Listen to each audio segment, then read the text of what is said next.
The galaxy is burning. Brother fights brother, and treason splits the Imperium of Man. This is the Age of Darkness.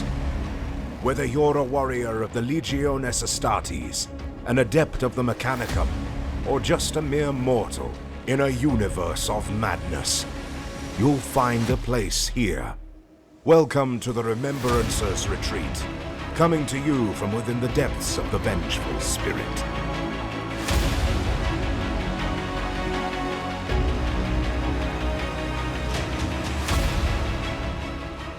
Hello once again to the Remembrancers Retreat podcast, a Warhammer 30k Horus Heresy and Specialist Games podcast. My name is Jesse. I'm here tonight with Austin and Steven. What's going on, guys? Hello. Nothing too terrible. I got some minis in today, which is very exciting. Always fun. As did I. I actually have a lot of things in the mail coming. I've got more minis. I've got nameplates for Titans. It's good times. Nice. Yeah, had a whole bunch of Space Wolf stuff finally arrived the other day, which is exciting because now I'm going to do a Space Wolf Breacher squad, which is just Grey Slayers with combat shields because that's better than a Breacher squad. Yeah, well. Tried real hard to convince myself it wasn't better, but it is because Grey Slayers are the best troop choice in the game. And then had a pile of tiny samurai come in. So last episode, we went through the universal rules for the Dark Angels, Legiones Astartes, the Hexagrammaton, and the Hecastonique. Jesus Christ. You were doing it so well so pre-recording. On our Discord, It's the Andrew Sayarkana episode all over again. Oh, no. Andrew N. on our Discord was gracious enough to help us out with the pronunciation of that word, which I'm pulling up right now. He is actually a first-generation Greek immigrant, so he was able to give us some insight.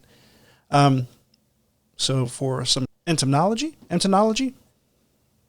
I'm just going to Entomology? Entomology? It's either insects or linguistics, Or words. one of the two. Yeah. And they're basically interchangeable, so it's fine. It's true. Yeah, so it was very interesting. The first half of the word, hecaton, is Greek for 100. The second half, stika, kind of means skilled in the verb this suffix is attached to. So based on that, the hecatonistica are the 100 specializations of the different hosts of the original First Legion. So yeah, thank you, Andrew, for pointing that out, and I thought that was really neat. And he makes a wrote it whole out lot of phonetically sense. for us. Yep. So our atrocious pronunciation, because neither of us speak Greek, has now been, well, I won't say fully corrected, because I'm sure we're just not, but it's 100% better than it was. So thank you for that, Andrew. Hecatonistica.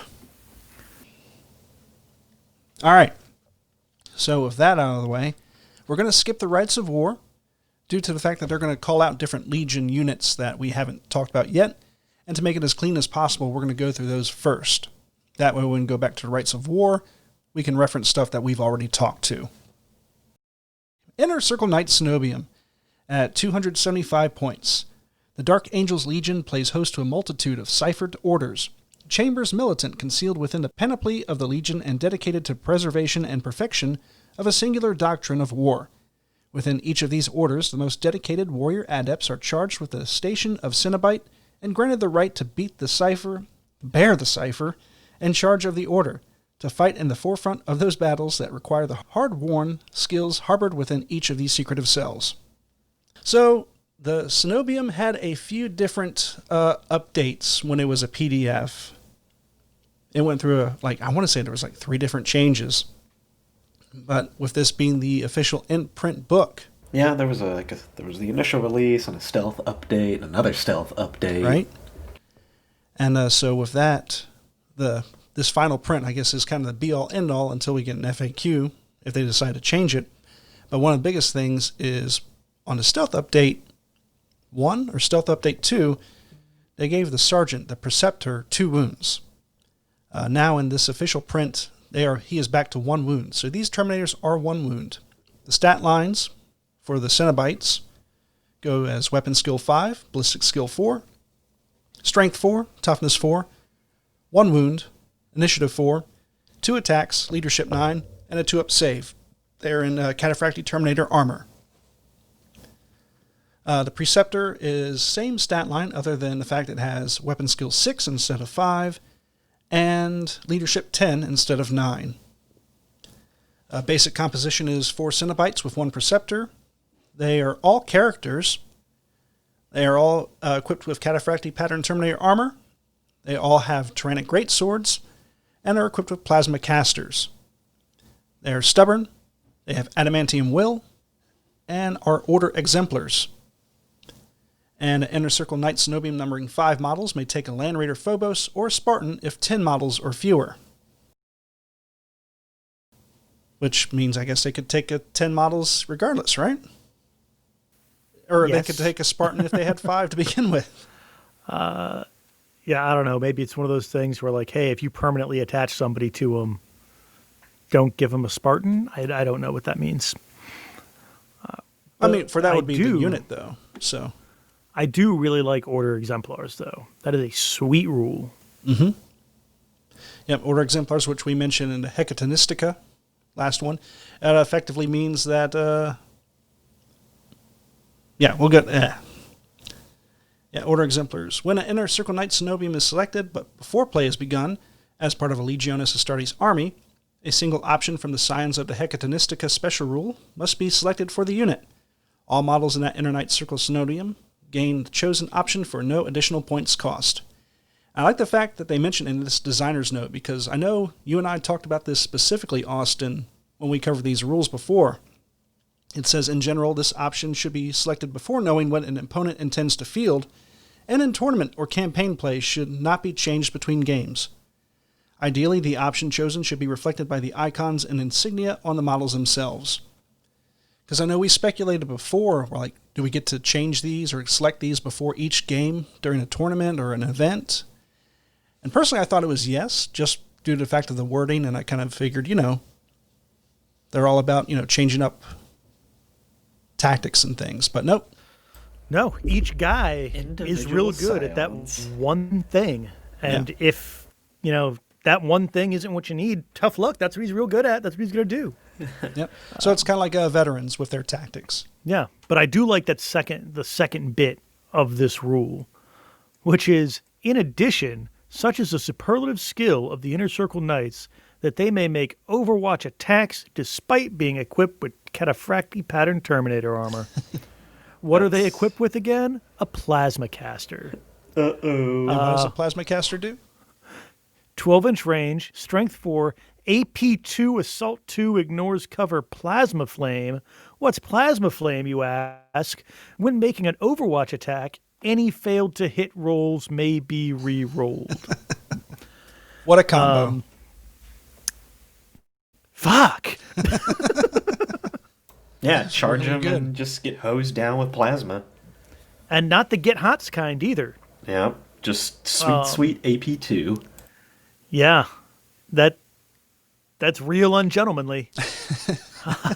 Real I like this ungentlemanly. designer's note here, because Jesse, you've built the kit by now, and it does come with a lot of like little odds and ends and doodads, doesn't it? Mm-hmm.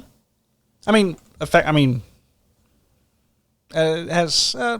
actually, no, it doesn't really all have any extra special stuff other than the assault launcher for the sergeant.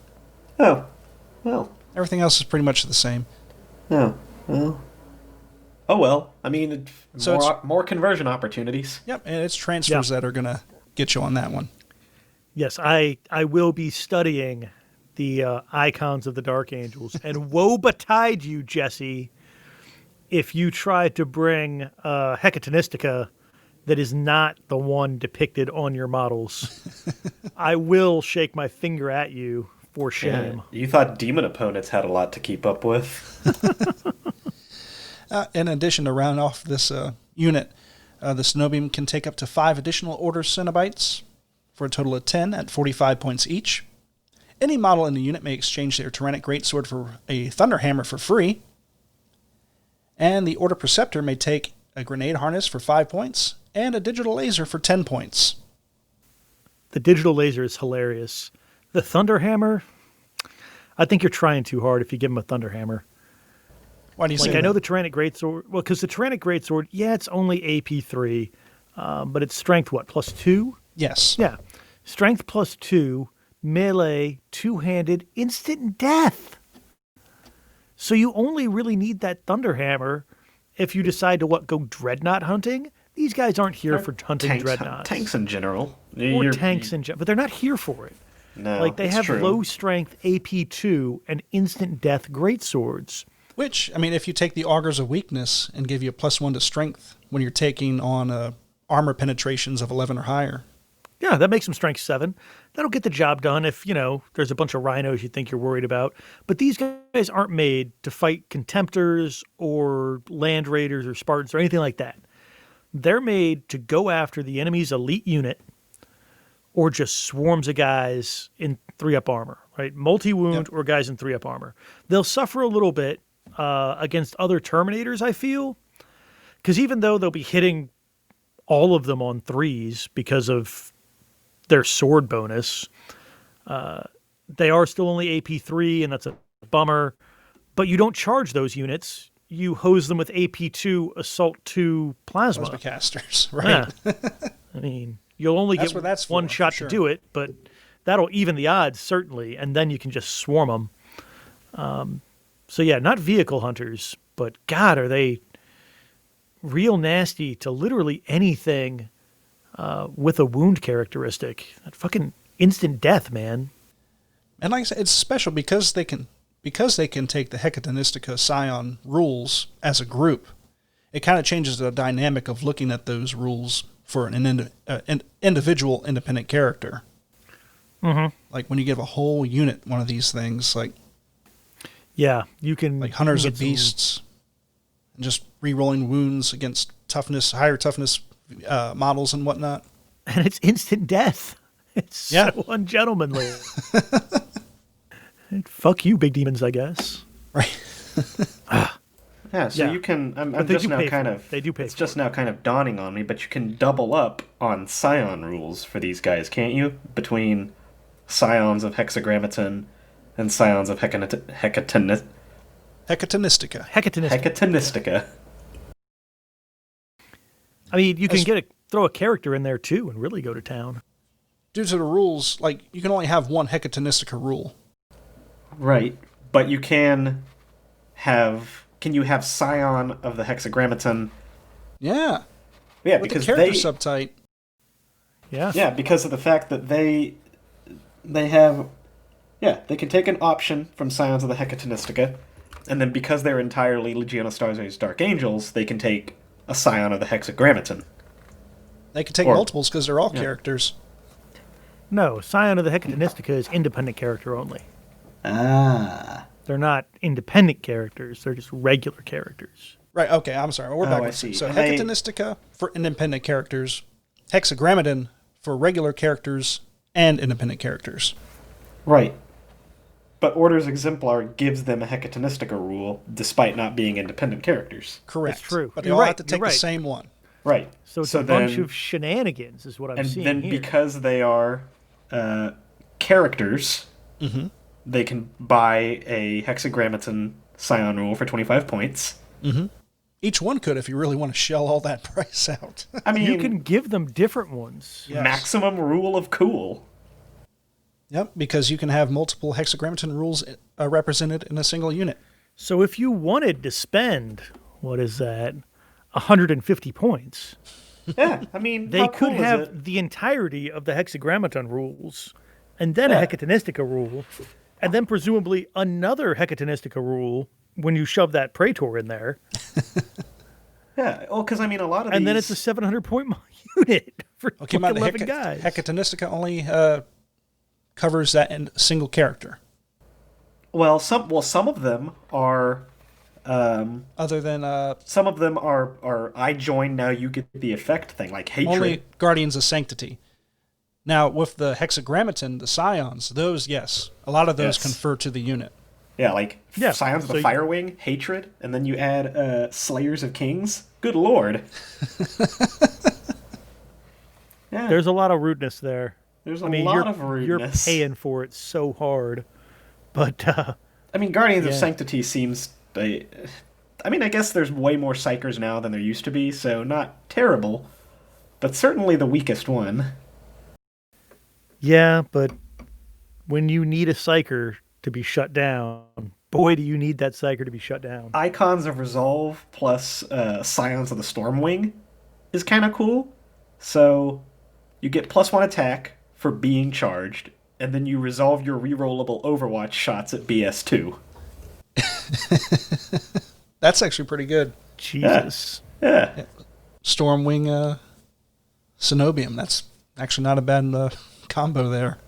I really enjoy the minutia and the detail in that the Dark Angels rules have kind of given you a good reason to be super extra on your heraldry.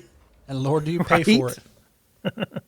I paid 100 points for these 4 upgrades. You're Yeah. goddamn right I painted them accordingly. Yeah, finally a reward for being super, super extra when painting your models. This is the army for Will. Will does like his precision, heraldic, Yeah, historically accurate model. yeah. And, It probably wouldn't take too much to push him over the edge. And instead, what's he doing? Painting iron hands. Yeah. I would, not to jump on the bandwagon, but I do really want to play Traitor Dark Angels now. Specifically, like, Malal Traitor Dark Angels. How cool would that be? Stormwing Malal worshippers. I mean, the color scheme's already there, right? Just Yeah. black and bone, black and Black bone. and bone. Heaven preserve me. I came very close in the heyday of my youth, picking my first real Space Marine army to doing Dark Angels. And they call to me. Oh, you have But to. I know- You'll I have know to it melt wouldn't down matter. your Rust model if you do. Well, here's the thing. I know about myself that I can only paint gray Space Marines. I've had an awesome idea for like an Alpha Legion army, never got off the ground. Awesome idea for a Black Shield Emperor's Children army. Again, 5 models painted, that was the end of it. Just every other plan I have, like Death Guard, I have a model of that I test painted. A Battlefleet Heresy fleet. I painted like 3 Death Guard cruisers, and they didn't do it for me. Mortals, I can have a million different mortal armies and be infinitely pleased the entire time. But if you have 2 hearts and a fused chest cage, you just have to be the Vilka Fenrica. Or one of those Proto Legions. That's true. I could get a bunch of, try and find a bunch of Mark I Thunder armor and 2 Dark Angels that way. Just the Legion. There you go. Be pretty cool. Sounds like you just have Sounds like you got your plan. I've got 2 more militia armies to do between now and then, though, so we'll see what happens. So what's next on the docket?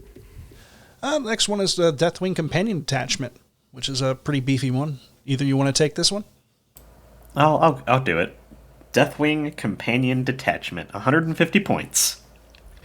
And this is the one that a lot of people have seen photos of by now, because they've been kind of marketed to hell and back. Which are going on sale this Friday, too. Yep. Or, last Friday if you're listening to this now. The finest warriors and longest-serving veterans among the Deathwing form the ranks of the Companions. Each such detachment sworn by the most stringent oaths to ensure the survival of those officers placed under their charge.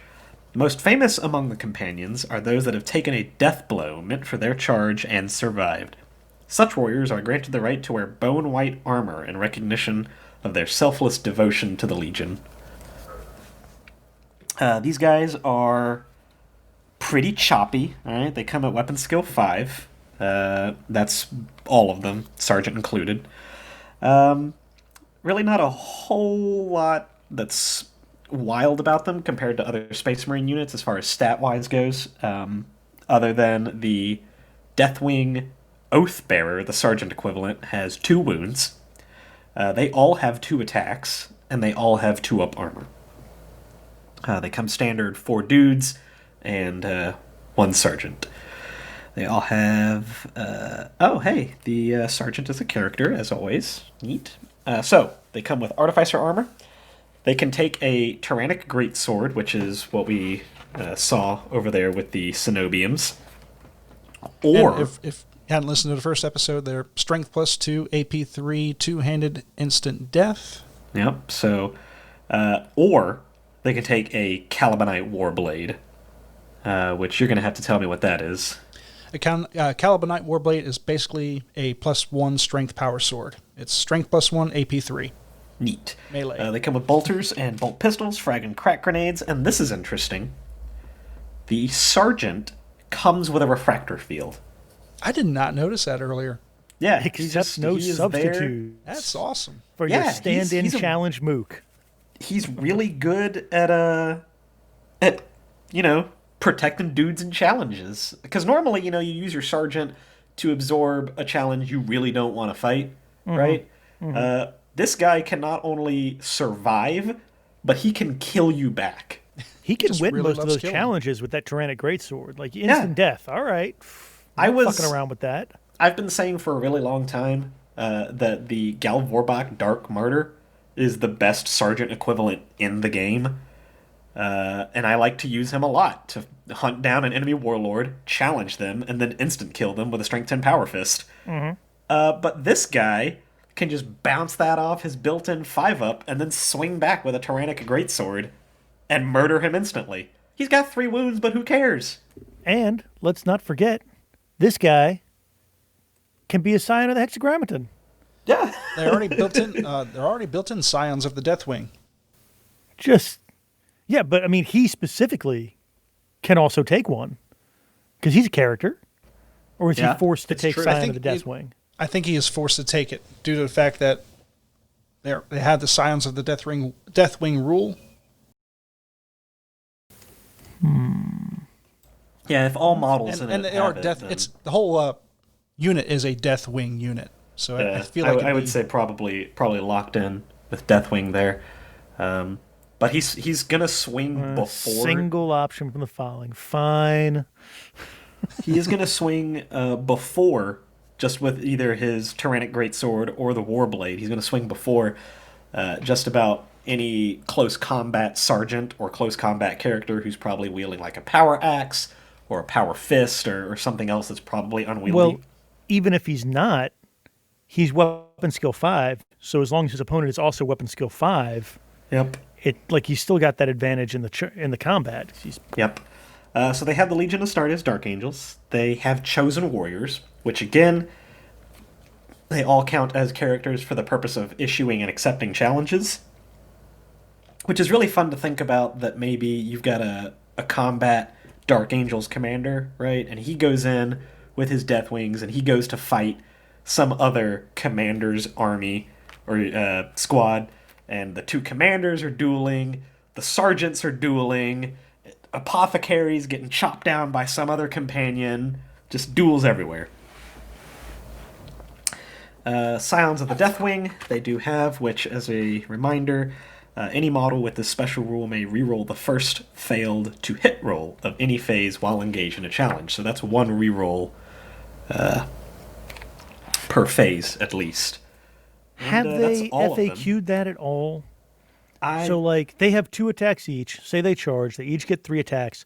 Do I roll each of those models individually to ensure the proper reroll, or do I get 5 rerolls? I mean, how do you do it when you swing Fire Drakes with all their Mastercrafted hammers? I know. Keep in mind, it's in a challenge, so it is going to be individual. Oh, that's fair. So there is only going to be one challenge going on, no matter what you're doing. All right, fair enough. Yeah.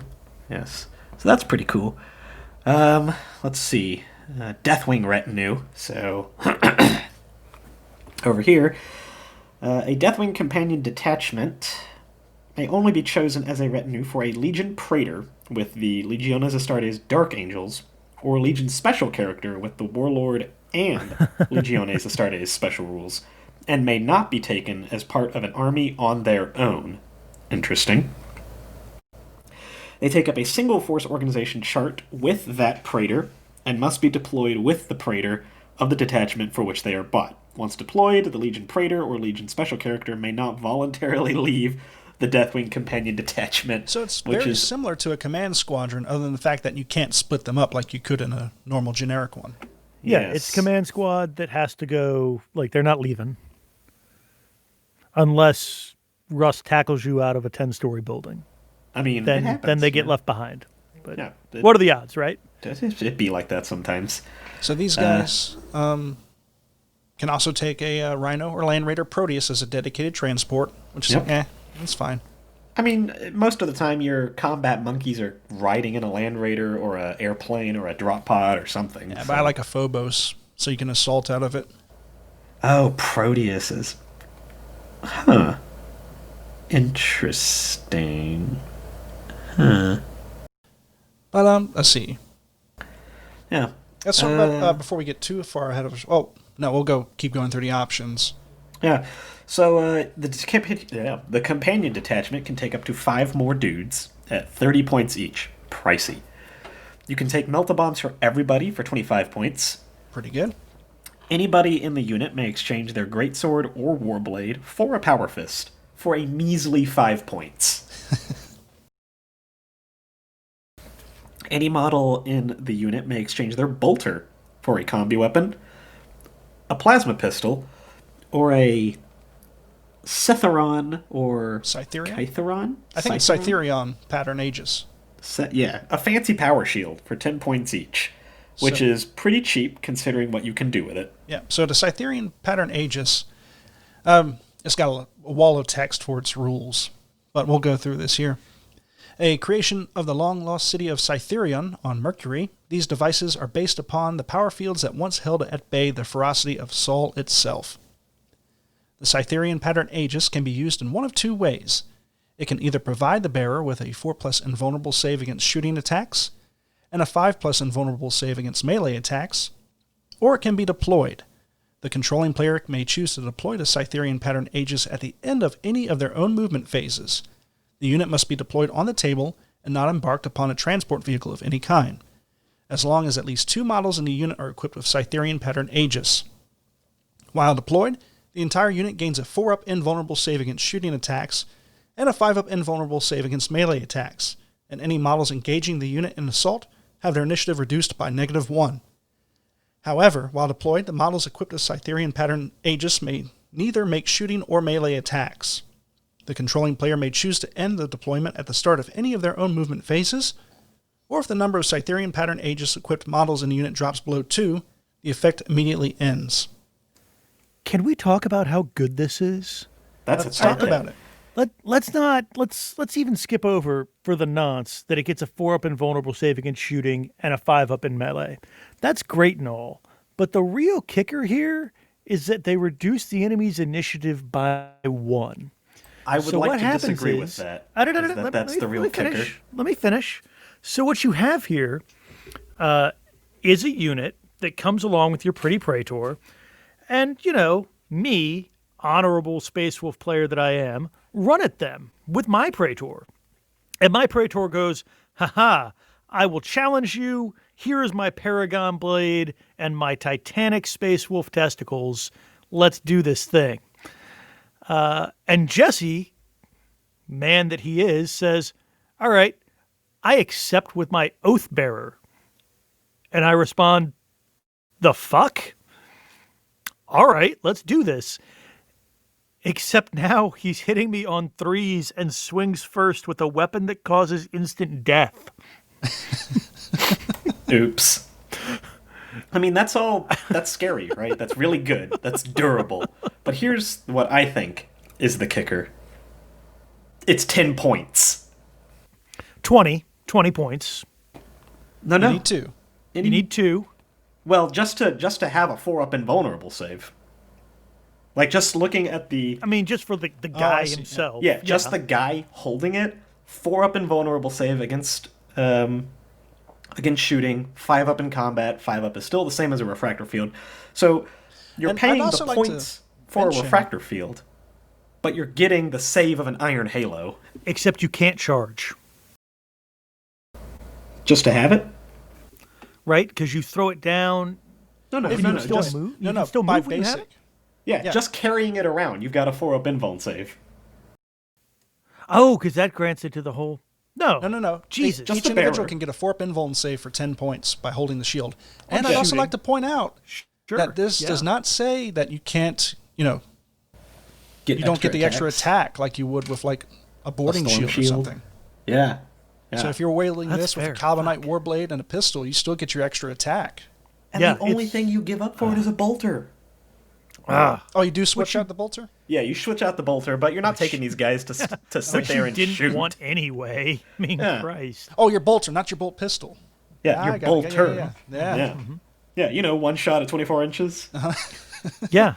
And like I know the reason why it's this cheap. It's because you can upgrade the Terminator armor. And they have No, they don't have to, even if you bring a Terminator guy.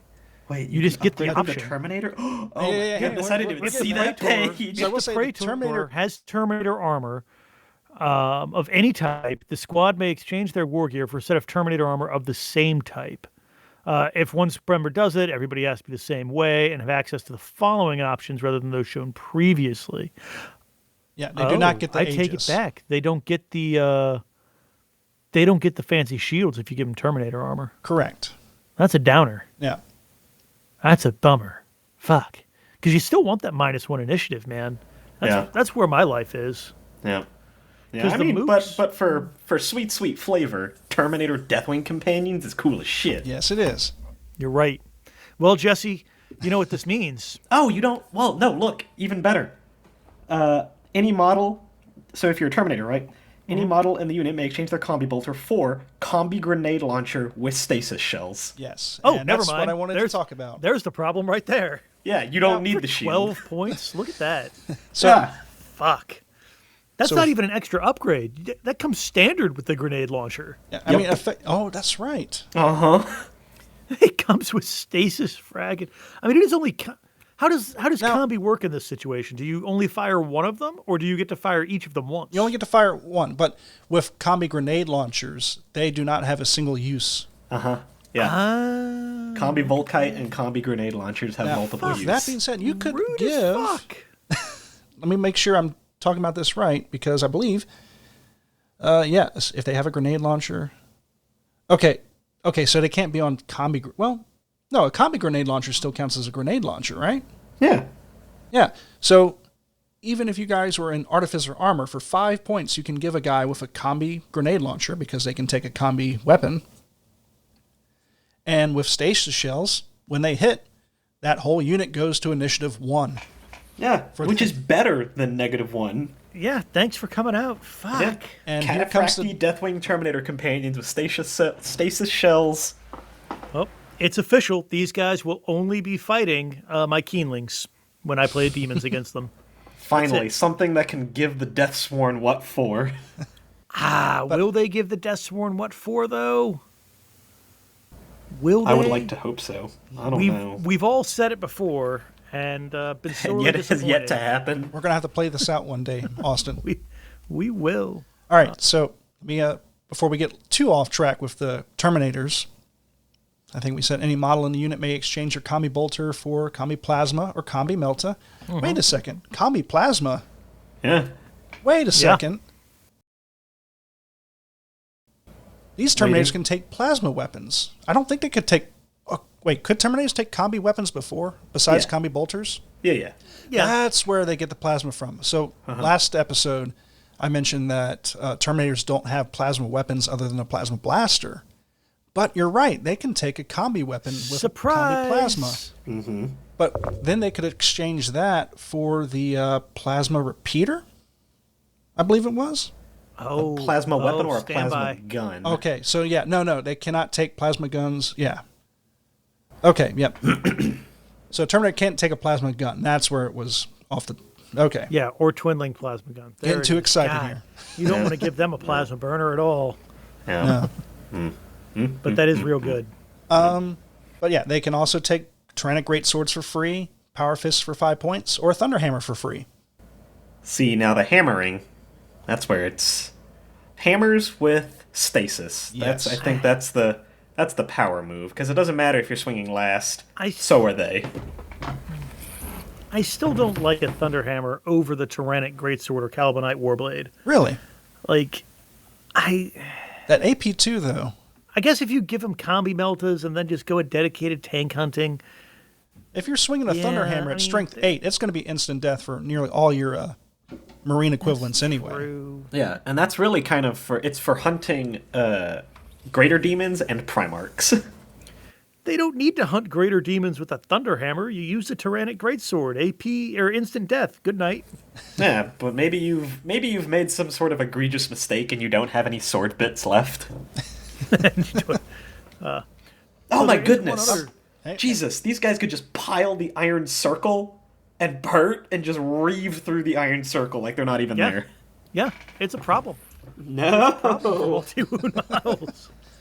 Oh my goodness. All right. The Dark Angels are the great fuck you to anybody with more than one wound without Eternal Warrior.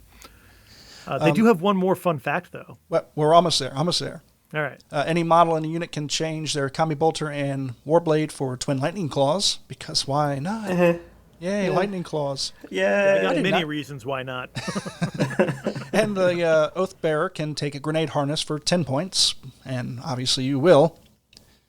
Deathwing Terminator Companion Attachment may take a Land Raider Proteus as long as they're numbering 5 models or fewer, which, let me know how you get fewer than 5 models. And may not take a Rhino, in case you were thinking about sticking a Terminator in a Rhino. Yeah, how does the Proteus work? Because they come 5 and they have to be with a friend. Yes. Well, I mean, the detachment doesn't include the independent character. Right, but they can't ride around in the Rhino. Or the Land Raider. The Proteus has a capacity of 10. Oh, I see.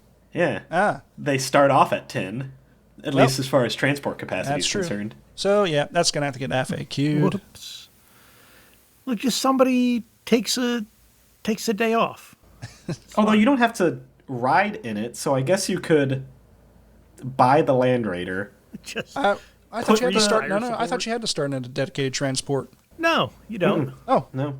Because one of the Heresy missions specifically has everybody who has transport starts outside of them. Yeah. oh, really? Yeah, it's a basic Black Book one. Or a Okay. Red Book one, yeah. Oh, wow. Okay. But I guess you could buy it, give it all las cannons, give it the augury web, stick it somewhere else, and then let the Terminators go do other things. It's not the worst idea in the world. Yeah, somebody Nice. rode on the roof. It's fine. Yeah, it's the Khan did it, and he rode a Rhino. So, It's fine. Also, like Austin said, there is one last special rule: the Death Sworn Companions. Which, if you want to take that, Austin. So any model with the independent character special rule that joins the unit with the Deathsworn Companion special rule cannot be targeted by use of the Precision Shot or Precision Strike special rule. Deathwing Companions and Oath Bearers automatically pass any Lookout Sir tests they are called upon to take. Yikes. Which, like, precision shots don't happen an awful lot. And, like, even when you have sniper fire, you shouldn't be trying to snipe out a Praetor. Like, snipe out the damn apothecaries and standard bearers like you're supposed to. But it's a fun, like, it's a flavorful bit of text that I like a lot. The Lookout Sir test, though, that's real upsetting for me. Because when my Medusa battery drops the hate down onto this unit, I want the Praetor dead. And that's just not going to happen now until they're all dead. But they all are going to have a 4-up invul save because Jesse will refuse to not. And it'll just... it'll... That's a lot we'll of have faith to in be my rolls. ungentlemanly and just give them the bayonet. With 40 screaming mortals. That's And my then you have the answer to this stasis unit. shells. We'll see how that goes. My answer to this unit is 40 screaming mortals. Well, so interestingly enough, precision strikes is relatively hard to come by, but this is like a specific big middle finger to Primarchs, Custodian characters, and Janisha Kroll. Janisha Kroll especially. Yeah, I mean, Because at least the other two had a chance of winning the combat without it. Janisha Kroll is already in trouble because she's in combat with Deathwing companions. But, like, you're not gonna just suicide bomb out a Praetor with your fancy character assassin. Is the point. Yep. It's true. Yikes. Yeah, and like I said, they're coming up here on sale very soon, and the models themselves are just gorgeous. Like, they really bridge the gap between 30K and 40K for me. They are beautiful. And I like, so when it goes back to the fluff where it says, hey, they get bone white armor in recognition of their selfless devotion to the Legion when they take a death blow for their buddy. If you look at the models, the bone isn't universal. Mm-hmm. So it's not that some have it and some don't. It's that everybody has it in a different spot. So is that like the part of their armor they had to get replaced because, they took a power claw to the leg? We don't know. Then why are some of their helmets white? What happened there? I love it. Sometimes I love you every get bit hit of it. with a power fist. I mean, I will also say, if they took a death blow for someone else, like that death blow wasn't aimed toward them. Mm-hmm. Mm-hmm. So, I mean, a death blow towards something, a target may not be as lethal to them. Absolutely. Absolutely. But I do like what this means for the 40K version of the Deathwing, because they're all bone, and the old fluff, I don't know what it is, but there was a recruiting planet. And yeah, well, I don't know if this is still the correct fluff for it. I think it is still with the Tyranid invasion. Yeah, there's a Tyranid invasion, or a Gene Stealer invasion, and they saved the whole planet, and they repainted their all the Deathwing everywhere, repainted their armor bone white in honor of these like 4 or 5 poor bastards. But if they were still using this scheme at the time, it was a whole company. It was the entire first company of the Deathwing. Just like died. Oh, everybody got fucked up. So, where did you get hit in your battle against the Gene Stealers? Fucking everywhere, bro. I don't know. Took a rending claw to them everywhere. Bone for everything, which I like a lot. But it also means that's a lot of death blows that have been taken for their unit, for their commanders.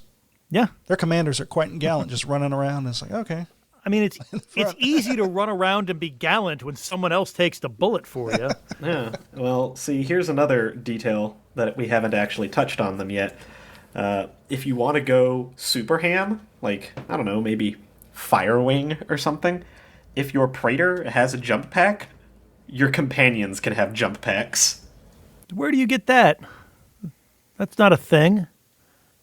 It's just the Terminator. They can't take jump packs. Oh, shit. No, they can. Oh, wait. I totally missed. What? If they take a jump pack, then the Deathwing Companion detachment may be equipped with jump packs for 15 points a model. Stephen, you magnificent bastard. But if this option is taken, then the squad may no longer select a dedicated transport.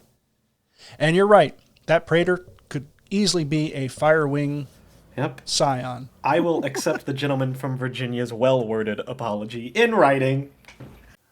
Look, you'll get nothing from me in writing, and I did call you a magnificent bastard not 6 seconds ago. Well, that's fair enough. I'll take it. Yeah, that's just Jesus fuck. Yeah. They all get hatred characters. Or just give them Scion of the Ravenwing. No reason not to. Oh. Now, here's where it gets a little crazy. You play some of those jump pack Rites of War and give them hit and run. Oh, no. You can just give them Scion of the Ravenwing. No, because they come with Scion of the Deathwing. No. Via the character. Does he give a model with this special rule and any models in a unit? Oh, my goodness. May reroll any run. Well, I guess that's not hit and run, but it's reroll any run, fallback, or thrust distance, which is real fucking good. Yeah. No. And hit and run is a completely different thing anyway. It is. But you can. Yeah. Descent of Angels or Wrath of Angels. Piling fuckery onto these guys. Yeah. Deathwing are so cool. So, Jesse, you're going to get, 4 different types of these? Because you need the Artificer armor type. You might have to magnetize your shoulder pads. You'll need the Cataphracti, and you'll need the Tartarus. Oh, man. Yeah, I look forward to seeing them. Yep, and they still get Melt-A-Bomb, so just jump on a knight and, haha, so long, sucker. Man, I gotta get busy. Hey, speaking of which, do stasis grenades specifically affect infantry and monstrous creatures, or can they hit a vehicle too?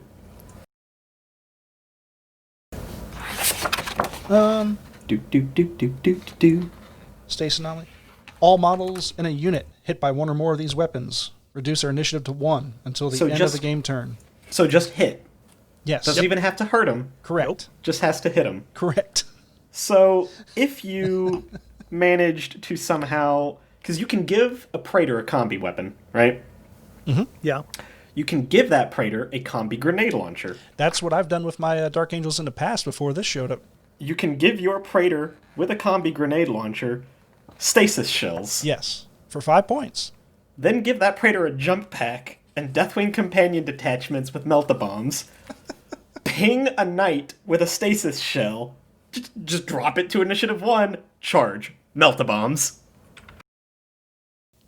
Yes. All right, cool. Yes. Just aware of what kind of fuckery that you're now capable of. I'm going to let that sink in there for a second. Man, my Gal yeah. Vorbach used to be I5. And now here you are, a schlub with the second best sergeant equivalent in the game. Just slumming it with T5 and Strength 5 and Weapon Skill 5 like some sort of loser. Austin, do you want to take the Firewing Enigmatus? Do you want to take the Firewing? Enigmatus Cabal. Thank you, Yeah, sir. why Thank you. not? So they're a fast attack choice, which I guess we haven't actually mentioned. So naturally, the Deathwing are an HQ choice, and the Inner Circle are elites, just because we didn't actually say that. Yep. But the Firewing Enigmatus Cabal are fast attack. The Firewing exists to prosecute a swift and silent style of war, to smother the enemy's ability to resist, steal their will to fight with precision strikes, and gain the acquisition of key intelligence for use by other forces. The Enigmati are the foremost practitioners of this style of war, operating in small elite units to eliminate the enemy's leaders, disrupt their lines of advance, and throw their plans into disarray. Armed and equipped with the finest weapons and equipment available, they are a deadly threat to those deemed dangerous enough by the Lion to warrant their attention. So it's 150 points for 3 of them. It's a little weird. The Firewing Enigmati, weapon skill 5, BS strength toughness of 4, 2 wounds each, initiative 5, 3 attacks, leadership 10, power armor. They are jump infantry with the character special rule, so they can start taking all the hexagrammaton shenaniganry. They have power armor, Calibanite charge blades, needle pistol shroud bombs, an Enigmatus pattern jump pack, are Scions of the Firewing, so that answers that question. Have scout and have hatred characters. And one model in the unit may take a grenade launcher with stasis frag and crack shells for 20 points. You cannot add additional models to this unit. Mm-hmm. It's just 3 guys. 3 dudes, small and with elite. 3-up armor. So let's see what happens here. So they have a Calibanite charge blade, which is a relic weapon taken from the forgotten battlefields of the Wars of Unity and later adapted for use by Dark Angel's Calibanite initiatives. A charge blade consists of an adamantium blade woven with charge conduits and linked to a high-capacity charge cell. During combat, the charge cell can be activated to supercharge the blade's power field and heat the adamantium blade to temperatures capable of melting conventional armor. Though potent in combat, the weapon can overheat, causing the charge cells to rupture and leave the wielder little more than a charred ruin. There's strength +1, which brings them to strength 5 for our purposes. AP 3 with the melee and charge blade special rule. Charge blade. At the start of any fight subphase, the controlling player may use to activate the charge cells. If this is done, it affects all models in the unit with the charge blade. They gain rending and gets hot until the end of the fight subphase. That's... I gotta say, that's not a thing I want on my 3-man squad that only has power armor. It's a little concerning, not going to lie. And I love me some plasma. I have very little fear of gets hot. It's the price of doing business. Unless there's only 3 of you and one of you blowing up is a 50-point waste and a leadership check. Because if you lose a guy that gets hot, you've lost the combat, essentially.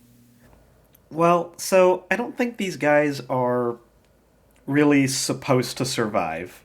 Because they're only 150 points. They're not. 9 attacks on the charge. No, sorry, 9 attacks base for the whole squad. They got 12 2 on the wounds, charge. 3 attacks. Yeah, 12 attacks in the charge. They're going to hit first with initiative 5. They got weapon skill 5. They're basically a suicide unit. Yeah. And they have rending pistols. Those needle pistols are rending, if I'm not mistaken. But will 9 of them take a Deathsworn pack? I don't think so. Why would they go after your Deathsworn Yeah, pack these when your guys are Jarl not- is Because that's somewhere how I else? measure everything. Yeah, but Can they're they made take to a hunt Death- characters. Can they take a Deathsworn pack? No. Garbage. Yeah, no, these guys are made to hunt like the Siegebreaker who's in back with a heavy support squad, or the librarian who's just hanging out like I guess doing they psychic shit. You can just deep strike with jump packs normally, right? Yes. You don't need a special rite of war for that. So that's something. Because you can fit them into real tight spaces. Yeah. So these Well, jump packs so- are different than typical are- ones too. Yeah, They are special jump packs. So rules these as are- written, these don't have deep strike, but they are jump infantry, and jump pack is in the name. I think jump infantry, does that not give them the deep strike ability? No, you have to have a jump pack. They have a jump pack. They have an Enigmatis pattern jump pack. I feel that qualifies. I mean, the it's there on the tin. Yeah. So the Enigmatis pattern jump pack. Though appearing as little more than customized Legiones Astartes jump packs, these units rely not on sophisticated turbines and bulky cryogenic fuel, but on the brute force of plasma rockets, more similar in design to small voidcraft engines than traditional jump packs. Not only do the plasma jets generate a far greater thrust than more traditional units, making the wearer a much more difficult target to enemy gunners, but they also produce prodigious clouds of waste fumes. Such clouds are harmless to the enhanced physiques of the Legiones Astartes, but serve to cloak their movements from the enemy. Such is the efficacy of the Enigmati, that the Enigmati often run the units as at low power simply to generate a concealing cloud during battle. Any unit that includes at least one model with the Enigmatis pattern jump pack gains a 5-up cover save and cannot be the target of Overwatch attacks if the Enigmati choose to activate their jump packs during the assault phase. That might be a saving grace. Well, here's a cool thing too. Because you they don't have want to be shroud Overwatched bombs. when there's just 3 of them. No. Yeah, and they have shroud bombs too, which gives them stealth. I know it's defensive grenades, but does it also give them stealth? Stand That by I while I don't check. know. Because if it does, they have a 4-up cover. And while I'm looking at them, I know exactly, if I'm playing against Austin as Dark Angels, I know exactly what I'm buying Firewing Cabals for and what I'm using them for. To deep strike and go murder my Medusas. No, I don't care about your Medusas per se. I mean, yes, but more specifically, I know that you always put your Force Commander in your artillery crew. I do, because that gives them a leadership of not 6. Right. So deep strike directly on top of that artillery crew. You got the 5-up cover. You can't overwatch them. Maybe I got them out of line of sight from Well, I those mean, if you deep AP3 strike, you bolters. can't use you can't charge them anyway. Right. Yeah, I mean, they're you gonna wanna have to. They're gonna have to weather a turn. I'll danger close the shit out of that 3 guys. So I will say here, so shroud bombs, started to jump in. Shroud bombs do not grant stealth. What they do, they count as defensive grenades, but in addition, with the exception of vehicles, demons, gargantuan creatures, and units which have night vision, units must pass a leadership test in order to charge them. In order to charge a unit equipped with shroud bombs. Okay, so not quite. The that's defense why I that don't was know what they hoping do, for. because Space Wolves do not care. Yeah. Interestingly enough, neither do Night Lords, the army that comes with Dark Angels. I do find it interesting that while they have Scions of the Firewing, they also have hatred characters by default. So it's a bit redundant, but Which may as well it be. might just be a matter of putting their rule in the stat box, you know? Yeah, which really is may as well just translate to hatred infantry, because if you have hatred for characters and characters are in the unit that you're fighting, you have hatred against that unit, yeah. the whole unit, even if those other things are Castellax. It's good. It's So I need Yeah. to double check also if stasis grenades are blast. Okay, yeah. So stasis grenades are blast weapons. Because I was thinking if you drop down, launch a stasis grenade, do they last for the game turn? Let me double check. A stasis Game grenade? turn. I thought it was for a game turn. It is game turn. So you drop down, hit them with a stasis grenade. It's like, do you sure you want to try to charge me with your initiative 1? Yeah, I mean, If it's- you have to even pass a leadership check to do it. Yep. If it's Death Sworn, abso-fucking-lutely. Yeah.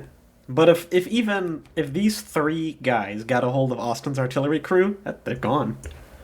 They're not pleased. That's for damn sure. Yeah. Even if you don't die in combat, you will lose the ensuing resolution. Looking to the colors will not save you when you're blinded by a giant lightsaber. They don't have any colors. They're the artillery. Exactly. Just got a guy with a freaking charnable saber and faith in mankind. That's right. But I do question their use against most other things.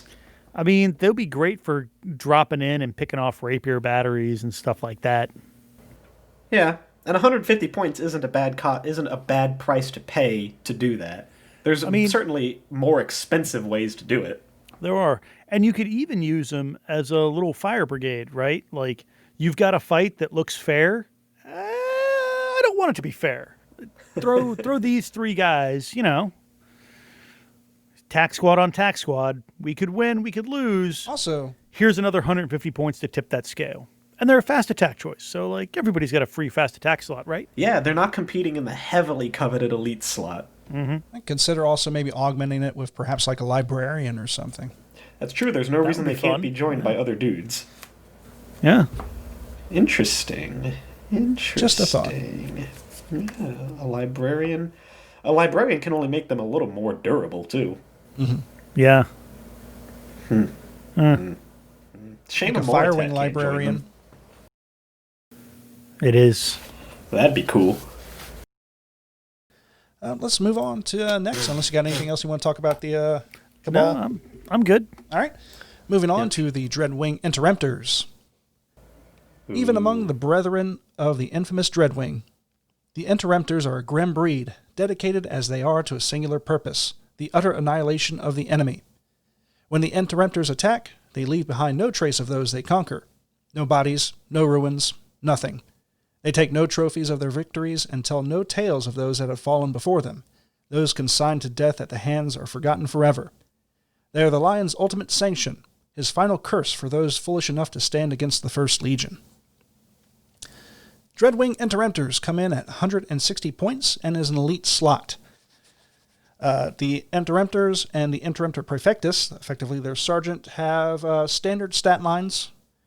The Praefectus has 2 attacks and leadership 10. Everything else is your standard Marine fare. 4, 4, 4, 4, 4, 1, 4, 1, 9. 3 up armor save. Let's see. Composition of 4 Interemptors and a Praefectus. They are infantry, and the Praefectus is infantry character. Power armor, plasma burner, combat weapon or chainsword, frag, crack, and rad grenades.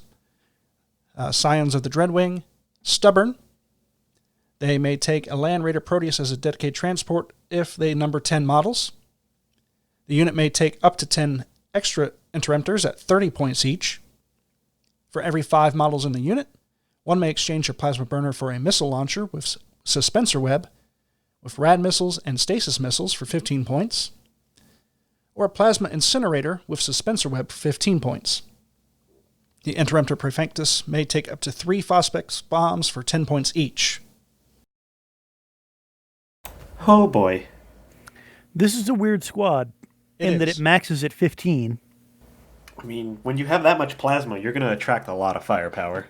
You can give them all plasma incinerators, or no, 1 and 5. So you can have 3 plasma incinerators, heavy D3 plus 4, with a suspensor web, so not heavy. It's just a lie they told you. Oh, I didn't even think about that. And then everyone else, assault D3 plus 1, ignores cover, AP2, strength 4. Was that different from the original PDF then? I don't think the plasma incinerator had a suspensor web in the original PDF. I don't recall. I'll keep looking. I'm going to take a look. Because this is a thing that I don't want getting near my Death Sworn. Yeah, these guys will mess Death Sworn up. They will fuck their whole world. Yeah. I finally got worried, Austin. I'm officially a little concerned. They're all scions of the Dreadwing, what does that get you? We can move up to 4 inches instead of rolling in. Okay, so at difficult least terrain. it's not Overwatch at BS2 or something utterly atrocious. No. We can put. but I do we really- can put a Praetor in there for that. Or any. We could put a. We'll put a Consul in there for 50 points Really just to give him that God, BS2. You really can. Yeah, give him the oh boy, a master of signals. Just Yeah, no. pop him in the Dreadwing and let him go. Let him go. Now these are one of the only options that I've seen so far that I would actively. No, they actually do have a suspensor web, so yes, I'm not as worried about them anymore. It's this is one of the only options I've seen so far that I would actively want to buy a Land Raider Proteus for. A whole lot of Dark Angels units can take a Proteus, interestingly enough. I guess that's a privilege of being a survivor of the Dark Age. I've seen this used with these guys before, and you don't want a Proteus. No, not even with the Augury Web I'll tell and you Scout. exactly what you want. What's that? You want a Termite. Oh no! Why Christ! you gotta Why be you that gotta? You want a Termite Why you gotta be that with an way? extra 2 slots to being fit that whatever way. console you want in there to augment them. Yeah, Just pop but- out and enjoy the sweet sounds 2 of plasma plasma burners. incinerators and 8 plasma burners, That's which a lot of is plasma. That hurts. D10 or 10D3 plus 16 ignores cover. Does the math work that way? So they're all Oh, yeah. they're all yeah, strength 4 you're right. AP2, so you can roll it all at the same time. There's 10 of them, so that's 10D3. You add 8 for the plasma incinerators, because there's 2 of them, D3 plus 4. And then 8 for the plasma burners, D3 plus 1. So 10D3 plus 16 is the number that you're shooting Yeah, at people. I can't believe I missed the suspensor web part for the incinerators. That makes them a whole lot more viable than in my head was thinking. So That's the most egregiously atrocious shit I've seen in my life. I mean, these guys are effectively the war crime unit. Yeah. And all- it shows. They make Man, no if only there bones was about a it. way. If only there was a way to get them as troops. Oh man. Yeah. Oh, no. Pay attention. Do you really even need to bother with that, though?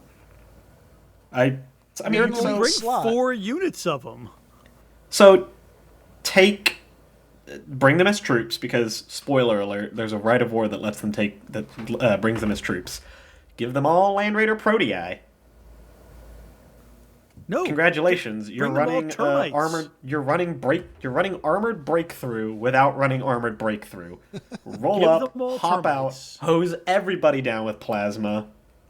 Get back in your car and go home. I don't like it at all. Because this is the worst of all possible things for me, a militia and Deathsworn player. Because there's strength Lots 4 of AP2, and that's not good for Deathsworn. But there's also a veritable shit ton of shots. And that's real bad for militia. Yeah. Because it's what, 36 shots is the average roll? I'll take your word for it. 10D3, so 20 is the average there, and then another 16 for the mandatory shots, so 36. Ignoring cover, ignoring that Aegis defense line that I'm sure you probably have Yeah. somewhere. Or the terrain or anything building like or that. Anything. That Like, you that'll- normally put mortals in because you have to. Yeah, mortals will have a bad time against these guys. And I forget what Plasma Flame does, but I remember it being mildly upsetting. Allows you It's to a reroll reroll, Overwatch. Yeah, reroll Overwatch. Yeah, that's real upsetting. Yeah. So even if you charge them, they're gonna hose you down, and 36. God what forbid is- there's a Scion of the Stormwing in with them. I can do this math if I can find my calculator fast enough. It's so many plasma shots. And Don't get Phosphex hot. bombs just for fun. So Oh, yeah. it is 9 hits on Overwatch on average. Eesh. 36 shots resulting in, 6 normal, and then you get another 3-ish with the reroll. So stick a console with Stormwing for 75 points in there so they can Overwatch at BS2. Oh, no, I did the math wrong. It's 11. Oh, The only thing that isn't immediately afraid of a squad of Dreadwings just showing up are probably demons. And really, No, that's only they're for a still turn. they're still real concerned because it's weight of fire. Like, Yeah, but it's no more it's a deadly 5 to up them rerollable. than it's no more deadly to demons than it is to than bolters are. At least at first. I mean, you're not wrong there, except that there's just so many more shots coming in than if they had bolters. Well, what's the average? Worst of D3? case scenario, the average of D3 is 2. +1. So that's 3 shots mostly. Yeah, okay, that's fair. And they will be close enough because they're demons. They have to fight in combat. Ha! Suck a dick, custodians. Because they needed to get hosed even harder. Yeah, just in case you didn't think that nerf of custodians was nerf enough, take Dreadwing Interrupters and laugh your way to victory. No matter what custodian unit you've shot at them with Interrupters, you've achieved a moral victory. Just in the act of shooting at them with that many plasma shots? Just Doesn't the even matter act if it of works. killing that many custodians. Yeah, so that's 11 hits in Overwatch. I mean, you've dealt 4 wounds to Custodes on Overwatch on average with that squad. And there's 3 Custodes, so congratulations, you've killed 1. Unfortunate. Pretty cruel. Yeah, and you're going to want that because these guys aren't really super awesome in hand-to-hand combat. No, Yeah, they're they've just got moves. swords, but that's it. They got swords, and the sergeant can't take artificer armor. You know, a lot of these guys can't take artificer armor. A lot of sergeants in these Dark Angels units, where the sergeants exist at all. Well, the A lot Ignomani of doesn't them even have come a with it, sergeant, though. but they are leadership 10. Yeah. So here's The companions come with artificer armor stock. So here's something interesting too. They have combat weapons and chainswords, but they don't have pistols. Yep. They have a plasma so they're burner. pretty Why much would you want stuck. a pistol? I mean, I mean, yeah, it's only the one attack. yeah, they're pretty much stuck at 1 attack. 2 for the Perfectus, and 2 if you're charging. 3 They're obviously leaning heavily on their ranged weapons for mean, everything. obviously. And With why Plasma not? Flame, like I said, it's probably definitely worth putting a 75-point console in there with Stormwing. Just base. Yeah, because that's, let's see, 12 hits. And then... And if you want to be Froggy, just give him, some combat weapons that might do something if you are running into something with a... You don't need it. That's 16 hits at AP2 in Overwatch. Oh, God. Average 10-man squad. AP2. Woof. Thank you. AP2. Welcome to the war crimes. Thanks for coming out, boys. Yep. Now these guys do unfortunately have to compete with Cenobiums and other elites. They do. So you're probably not going to take a lot of them Unless you If take you're them as not- troops. unless you take them as troops. Yeah. All right, so which one of you guys want to handle Oh, the... speaking of war got crimes, I am talking about this. No. I'm You already doing did it. Y'all share. Y'all share. I would like to note something first before he starts. Yes. Within the circles of Warhammer, the various circles, there is something that most frontline gamers, and when I say frontline, I mean like heavy 30k, heavy 40k players, don't often see, and that is the Inc. 28 sphere of Warhammer. And if you're unfamiliar with it, it's kind of the darker nooks and crannies of the galaxy that you don't see in these frontline games. And it's very, very freeform, very narrative driven. But a lot of cool Inc. 28 stuff is like forbidden technologies and just by and large unseen events, unseen people, unseen things. This next unit is plucked straight out of those dark crannies of the galaxy and dark crannies of history. Austin, take it away. So this is the Iron Wing Excendio class battle automata, and it is an abomination. That which should not be yet is. It should not be. It defies one of the core tenets, not just of imperial truth, but of humanity's golden rules. And you might ask yourself, Austin, in the grim darkness of the far future, do we even have standards anymore? Yes, and these people are fucking with them. I mean, it's a stretch to call them people. By people, I mean dark angels, but yes, it is a stretch. Also a stretch to call them people. So, from the fluff, and you'll soon see the problem here. We'll point it out. Outside of the, yeah, I'll mention it when we get there. Don't you worry, dear listener. If you don't notice it. Few outside of the Iron Wing's most senior Forge Rights know anything of the Exindio class automata, towering metal behemoths cast in an inhuman mold and unleashed upon only the most intransigent of foes.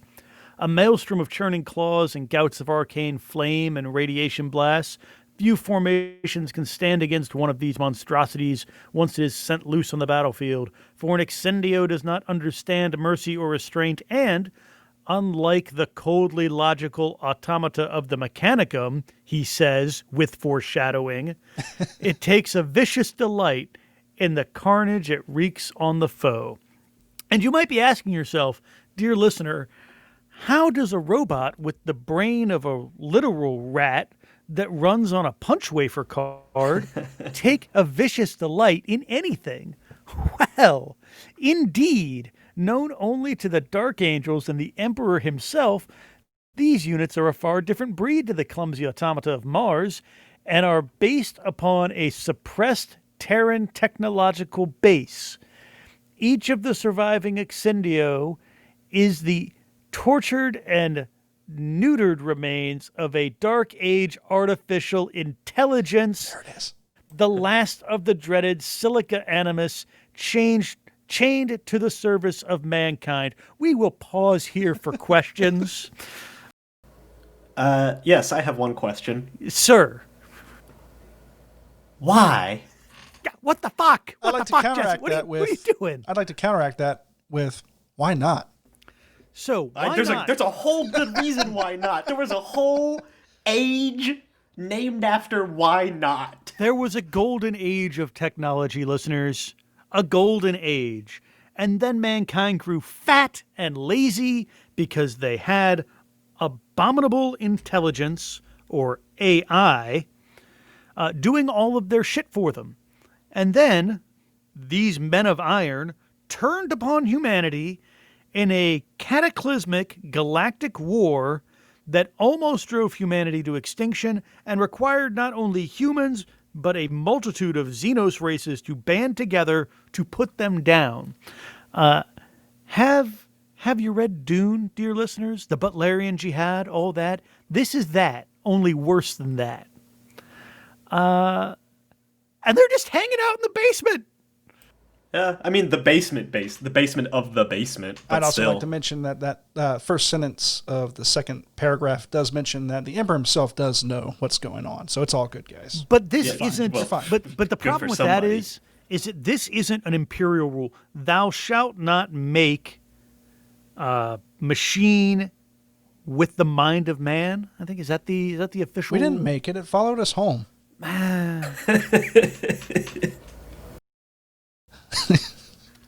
Thou shalt not make a machine to counterfeit a human mind. That's the quote, ladies and gentlemen. That's the direct quote. And that's not an imperial decree, right? This isn't one of those things that, like, well, the Emperor said it was cool, so it is because he's the man in charge. No. This is one of the, like, underlying platforms of humanity. This is why we have servitors in their trillions, servo skulls, why you have rat brains hooked up to all the shitty little computers that you're running around. Like, Starships. This is why there are, like, machine spirits and souls shackled to things. It's so artificial intelligence isn't the thing pushing the buttons or running around on its own. Because it almost annihilated the galaxy. Almost annihilated the galaxy like Chaos did. Like, this is an equivalent threat in the eyes of the Imperium to Chaos. The only difference is it's supposed to not be around anymore, Jesse. It's not even like sure, the Emperor also said not to do it, but even the Mechanicum, who will do basically anything if they can get away with it, won't do this. This isn't even Rule 1. This is Rule 0. Yes. This is the rule upon which all other rules are built. And here they are, sitting in the Dark Angel's basement. Man, what is going on with you guys? I just... Yeah, so here we go. The legends of these nightmarish terrors are still preserved in the Tales of Old Night and the worst horrors of the Wars of Unity, and even in their current state, they are fearsome combatants. They are in the Tales of Old Night and the horrors of Unity because they should not be. The Dark Angels preserve these malignant machine spirits in the depths of Caliban's hidden vaults and bring them forth to counter only the most abhorrent of threats on the most treacherous battlefields, which, incidentally, could be any battlefield they're on, because the Anima Silicus is the most abhorrent of threats, and therefore makes it a treacherous battlefield. I said it. Yeah. It bears noting that in the Black Book that we're reading out of Crusade, these things are deployed. And when I say deployed, they're herded into, like, a whole bulkhead of the Invincible Reason's hull and then shot at the planet. Nobody even touches these things to get them where they need to go.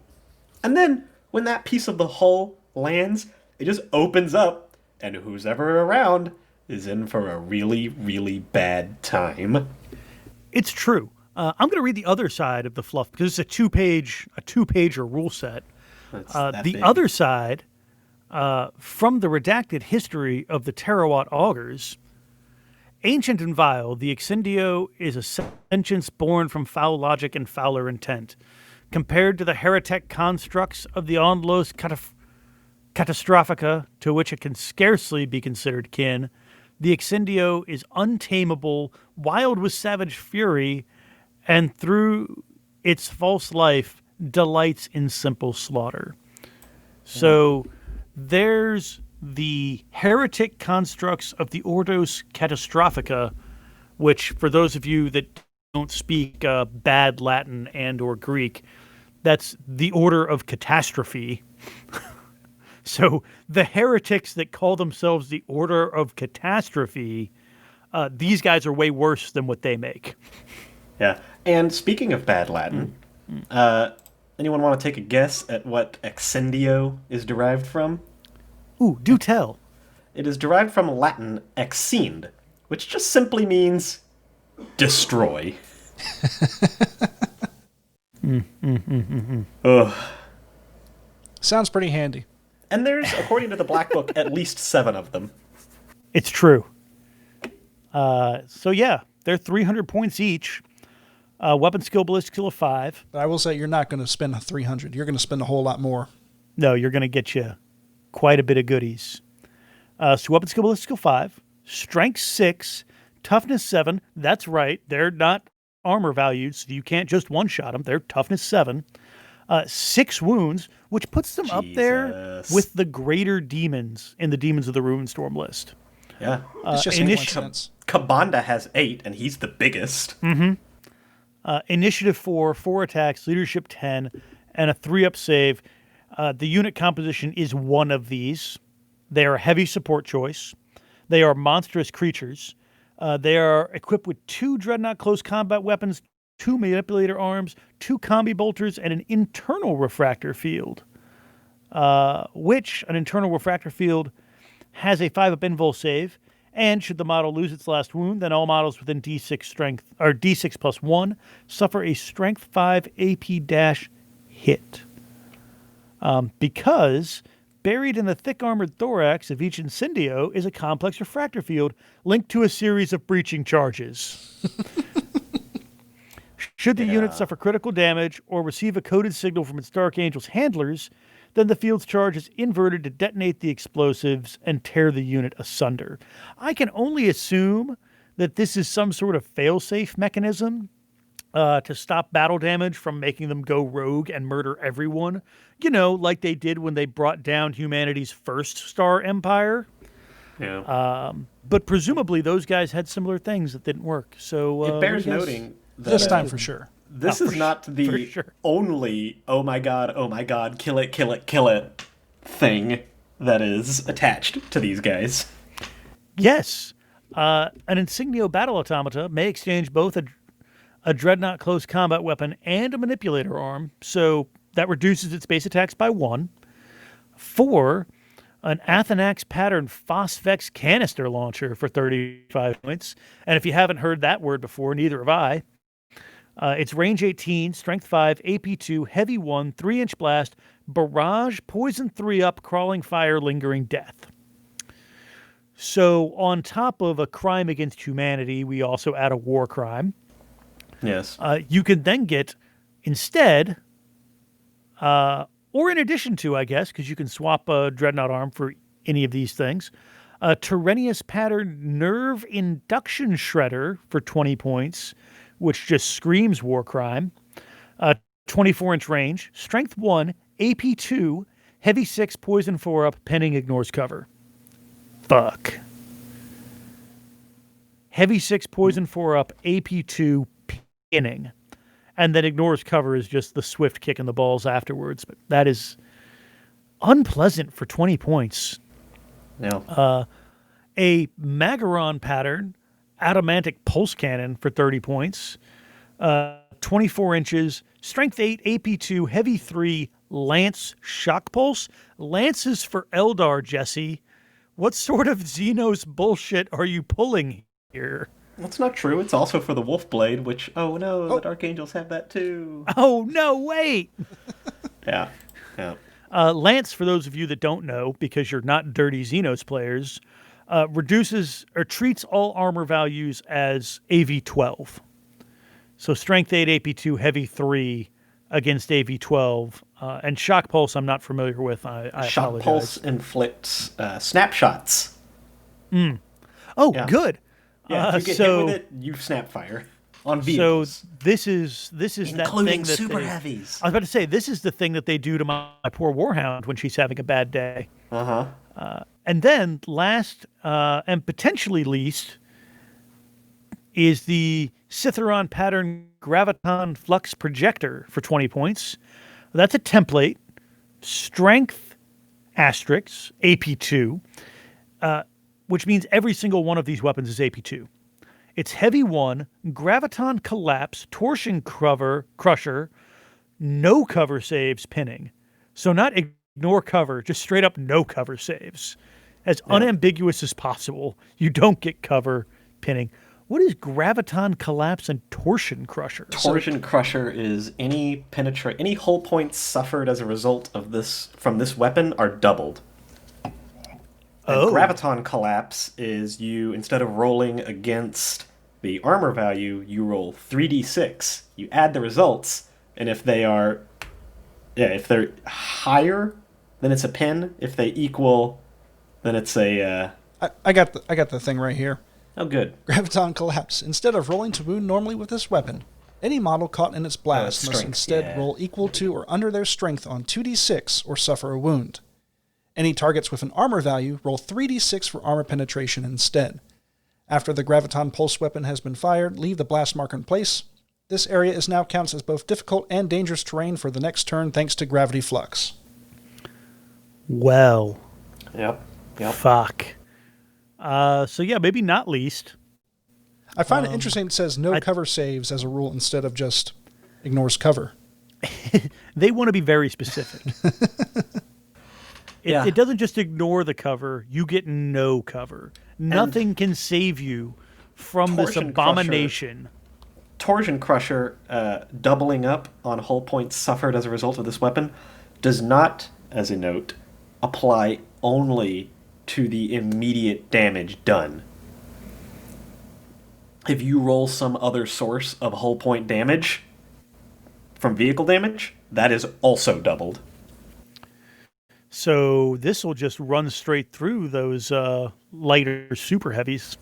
Yeah, the only other... Where'd you read that at? For Torsion? It's the... this is Torsion Crusher and Graviton Collapse both come from the Leviathan Graviton weapon. Oh. Which is in book 6, the Gravflux Bombard. Mm. Yep. See, for Fun here times. it says It might have been FAQ'd by now. It says here, when a target with an armor value is struck by this weapon, the amount of hull point damage caused by the weapon is doubled. Yes. So you're saying that if it takes more damage from other stuff, it also doubles it? Yeah, I think if you rolled that Yeah, D3, so it'd be 2D3. if you perhaps penetrate double the with result. Torsion Crusher, right, and you do the penetrating hit, you lose 2 hull points, one from just getting penetrated, one from Torsion Crusher, and then you roll again for vehicle damage, and you get the results are kind of few and Yeah, far but between. this is only heavy 1, though. Yes, so you're only going to roll once. Yeah. Because you only get one shot. But I think if a weapon is destroyed and you lose another weapon, or you lose your last weapon, or you're immobilized and you suffer immobilized, you take extra hull points. Uh-huh. Those are also doubled. Yeah. Okay. And, like Austin said, if you do it to a super heavy and you get explodes and you suffer more hull points, those are Suffer doubled. double those whole points. Have yourself a bad time. I mean, technically, that does seem to read that way. Yeah. 2d6 is better than 1d6 is 2d3 is better than 1d6. There we go. Yeah. Anyway, Well, I guess it'd be 1d3 twice, right? yes. Either way, 2d3 it's horrible. better than 1d6. And then those manipulator arms, which it has 2 of, unless you swap 1 and dreadnought weapon for the things you've been talking about, are +1 strength, which makes it strength 7. AP2 melee, unwieldy, shred, severing, cut, which for some reason is the least offensive thing on this page. Christ. yeah, Don't monstrous creatures ignore unwieldy for the sake? They do, yes. Okay. they, yeah. I mean, it's on there because manipulator arms are a fairly standard thing. Gotcha. Right. Servo arms are, but manipulator arms are different. Yeah, but they're around on other things, on other mech things. Are they? Mm-hmm. Again, I know servo arms are, but manipulator arm? Yeah. Because it's just the long tentacle-y ones, right? Well, those are mechadendrites. Yeah, unless they're the big ones that are trying to beat you to death. Well, those are servo claws or anabaric claws. But they don't have claws on the end. Actually, I don't see it ignoring pray to the unwieldy. machine god. Oh, well, maybe. Maybe it's gargantuan creature. I don't know. So Regardless, know it's something. they can still shoot twice per yeah. turn. Yeah. At any rate, So then we come to the core of why Stephen and I, a loyalist and a traitor, are so upset with Jesse, A Dark Angels player. a Dark Angels player, for having these things on the field, and that is shackled artificia. No blundering automata are these, but shackled, self-aware artificial intelligences akin to the Silica Animus, so feared by the Mechanicum and humanity and all the races in the universe except the Tau, which, since they're still banging rocks together at this point, means just all the races of the galaxy. Each is a unique devil out of ancient legend and blood-soaked myth. Killers and tyrants out of old night, taken by the warriors of the Emperor, chained in his service, and given over to the First Legion for safekeeping. Now, we should pause here. Killers and tyrants, which means that some of these were in charge of things, and presumably, if they got free, could be in charge of things again. It's not what we want. It's not what we want, Jesse. certainly not. The Exindio are kept under control by a crude severing of their logic stacks. You know what artificial intelligence really has a hard time getting around? Crude things. Well-known fact, Skynet. Yeah. A brutal truncation of that once limitless consciousness that keeps it bound to a single processing unit, we hope, and act akin to the blinding and deafening of any mortal scholar, because blind and deaf scholars are well known to not have peerless wisdom and sit alone on top of mountains. Still, each retains a phenomenal, if disturbingly inhuman, intelligence and is watched constantly for any sign of insubordination, except that they're kept in the basement and no one knows they're there. Like, are these things... Watched constantly by one person is still being watched. Yeah, but where are they now? Are they hanging out in the bottom of the rock? Hopefully not. Did they Hopefully not. escape when Caliban, spoiler alert, breaks into pieces? We don't know. I don't and know. it's All I upsetting. know from this is that an Exindio is incredibly intelligent, Yeah. incredibly dangerous, incredibly mutilated, and incredibly aware of those previous 3 facts. Yeah, it's not great. It knows what you have done to it, and I can't imagine it's happy. And it schemes. It schemes. It yes. schemes. Yes. So of all the things that watch and know, these watch and know the second most. what watches and knows the most? He who watches and he who knows. It's true. So this special rule is actually just a cover for a lot of other special rules. Fearless Adamantium Will, Fire Protocols, Machine Creature, and Cybernetic Resilience, which are part of the Cybernetic Cortex special rules of the Mechanicum Tagmata Army list. Note that despite similarities to the Cybernetic Cortex special rule, models with Shackled Artificia special rule are not affected by Cybertheurgy or any other rules that target models with the Cybernetic Cortex special rule because they don't have a rat brain hooked up to them. They're quantum supercomputers that should be put down immediately. Yeah, I can't imagine if Russ found out about this. Oh, Russ would be so angry. He would have a vengeful rage. Russ can't You even like how I spell said AI. It's fine. You like how I segued into that? Because their next special rule is Vengeful Rage, which doesn't bode well for anybody. At the end of any turn in which this model suffers 1 or more unsaved wounds, roll a d6. On a score of a 1, the unit enters a Vengeful Rage and must abide by all the following restrictions during every phase of each following turn for the remainder of the game. I can see where this is coming. I haven't actually read these rules yet, dear listeners. So here we go, together discovering what happens when you roll a 1 for Vengeful Rage. Oh no. While in a Vengeful Rage, the Exindio may be targeted as though it were an enemy model by friendly units. Jesse, I thought you said this couldn't happen. We're fine. We're fine. Keep During reading. during the movement phase, the model must move towards the nearest visible unit, friendly or enemy. If no unit is visible or more than one unit is equidistant to the unit, then the controlling player may move the model toward an enemy unit of the controlling player's choice. During the shooting phase, the model must target the nearest unit, friendly or enemy, with all available weapons.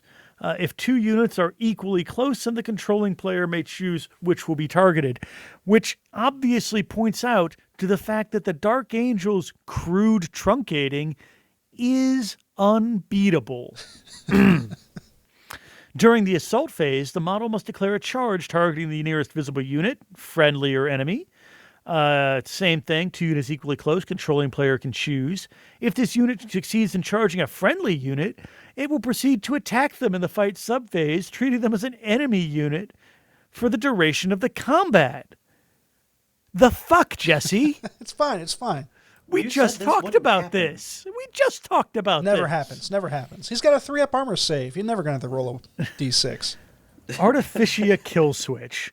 This sounds better because it should be that switch should be flicked immediately.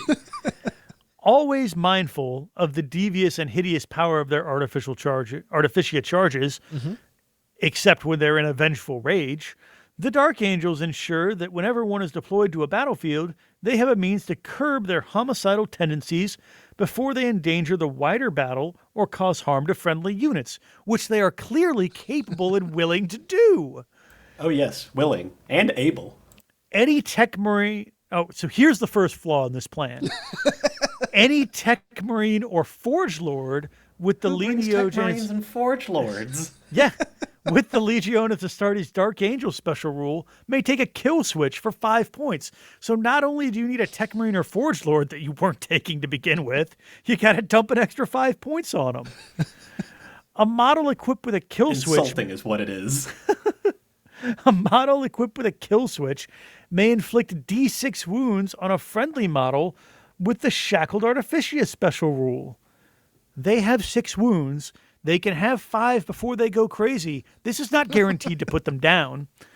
And it gets worse because they only inflict these as long as they are within 12 inches. That's an awfully small number of inches to be next to a homicidal Charging. murder robot.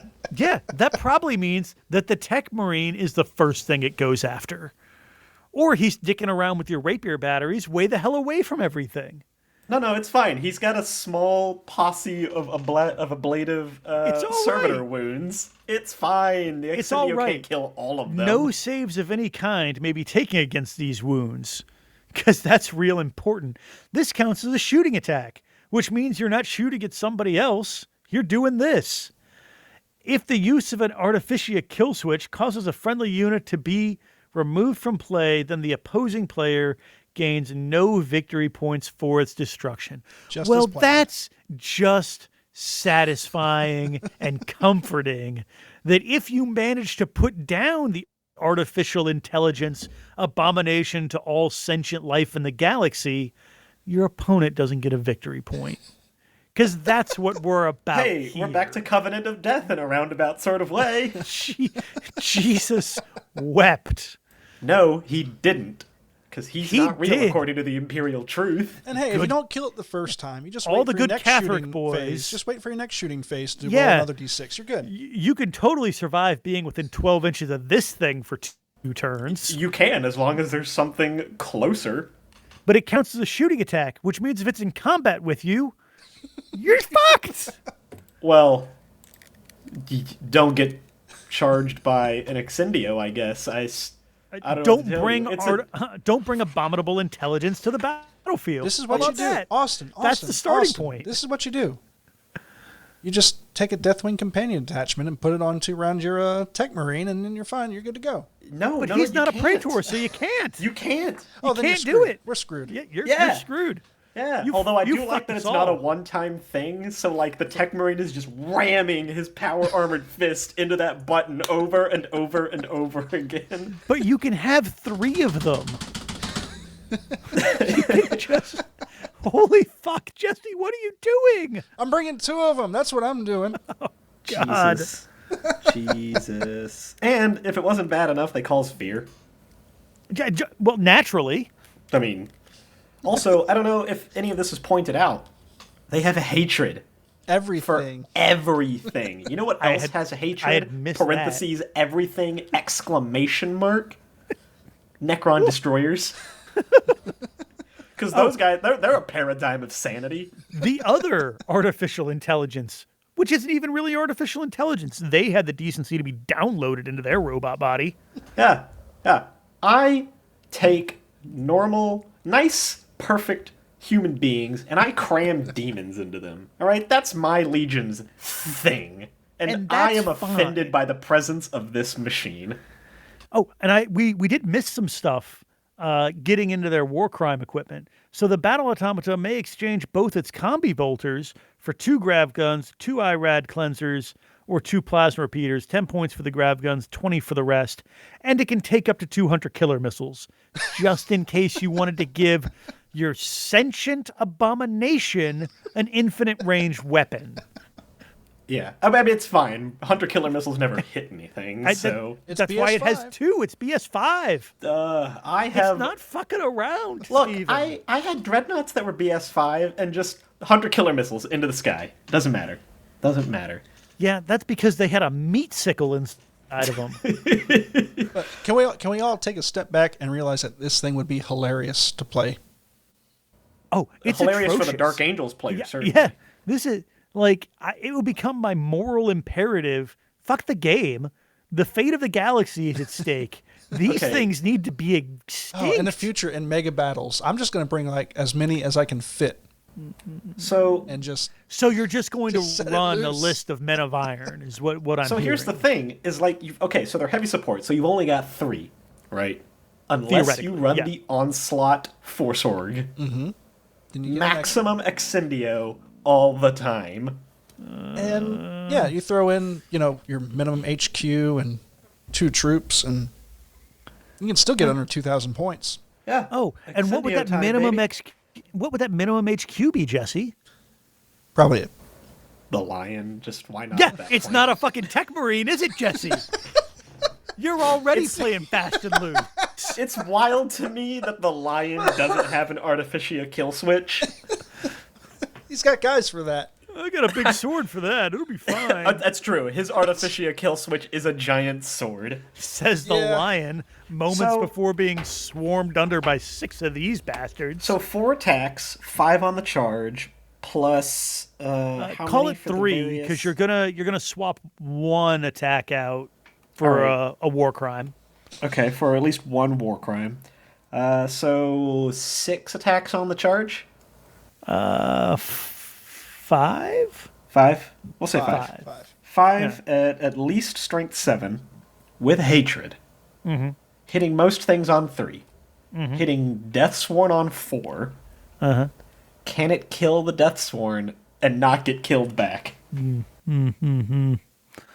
Because one of these war crime guns is definitely going to go into those Deathsworn. It's true. Nerve induction shredder is probably a decent one. Poison 4 up, AP 2, heavy 6. Honestly, I would go think with the Phosphex canister launcher if I'm killing Deathsworn. I'm not sure. It's only 1 blast. Never mind. Yeah, I think the flux projector might be the way to go with The flux one? Oh, because of the template. template. Yeah. Yeah, if you're that close to charging, you're going to use a template weapon anyway. Well, so the I don't know. And it can fire it in Overwatch, right? that's probably the way to do it. No. Well, I mean, it's a monstrous creature. yes. Yeah. It's a template, so you get Wall of Death. Yeah. That's the thing about the Graviton Flux Bombard is that people's immediate instinct is to use it on vehicles because it's a Graviton weapon. Mm-hmm. But where it really shines is just deleting blobs of infantry. Yeah. Because So strength let's think 4 on about 2, this. Yeah, rolling, is it less than 4 on 2d6?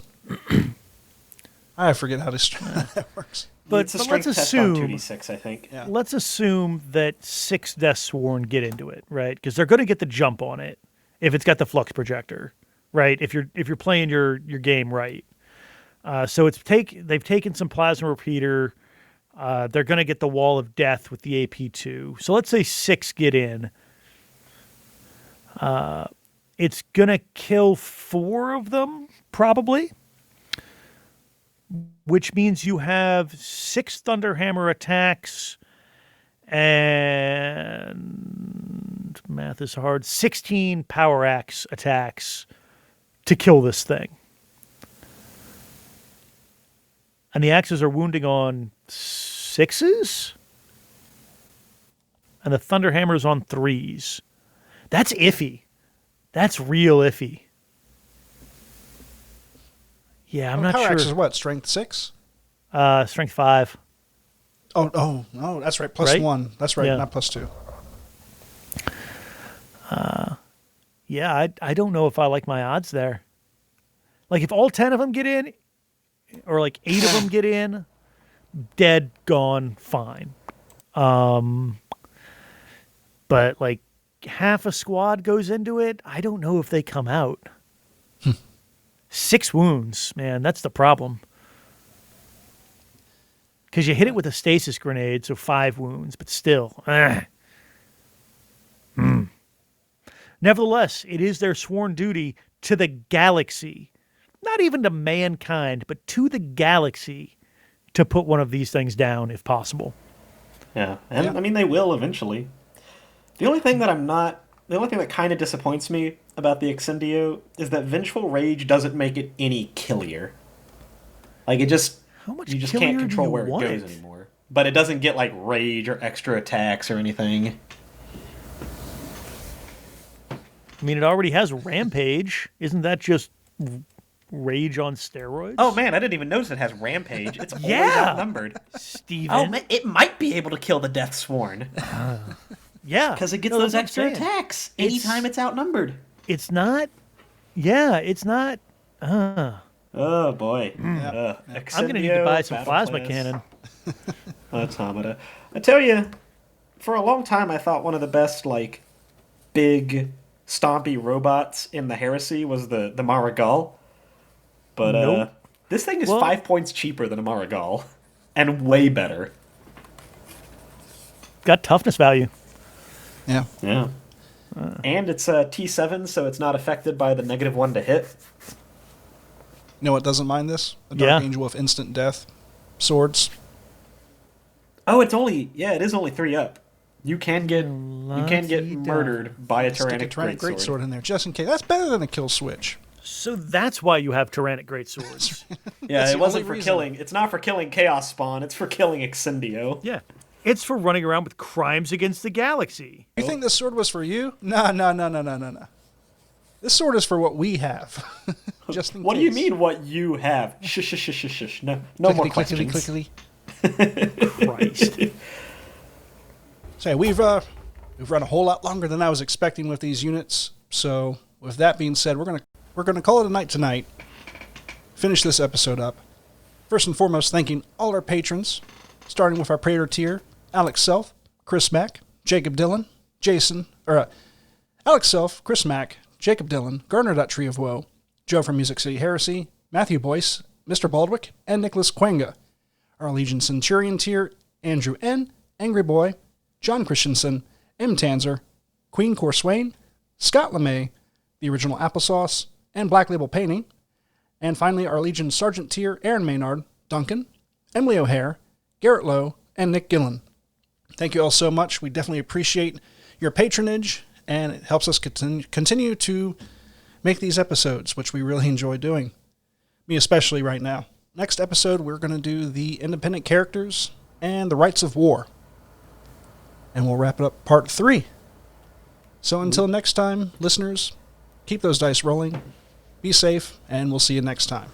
Bye for now. Adios.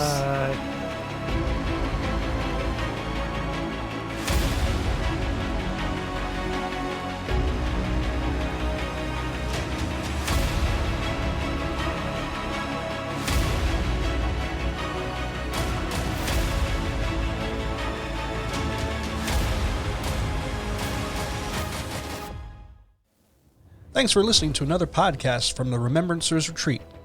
If you enjoyed this episode, consider leaving a rating on iTunes or Apple Podcasts.